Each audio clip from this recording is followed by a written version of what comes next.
Hey guys, this is Ben here, and today we are taking a quick look at the Intel i5 3570K. It's clocked at 3.4 GHz and turbo boost to 3.8. The K at the end of the name refers to the fact that it's unlocked and overclockable as opposed to the regular 3570.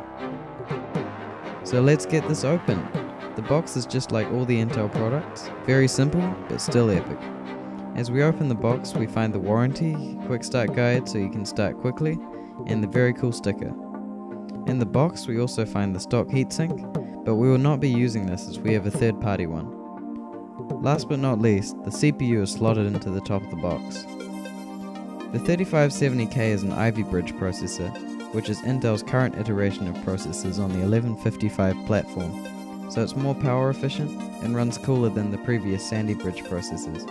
The main difference between the current Gen Ivy Bridge and the previous Gen Sandy Bridge CPU is that the main CPU die inside has shrunk. The new up-and-coming Haswell chips introduces a new chipset and platform. Now that we've got the CPU out of the box, let's take a look. This is an LGA 1155 slot CPU, which means that it has 1155 contacts on the bottom, as you can see here. Because it is an i5, it misses out on Intel's hyper-threading technology, unlike its Ivy Bridge i3 and i7 counterparts.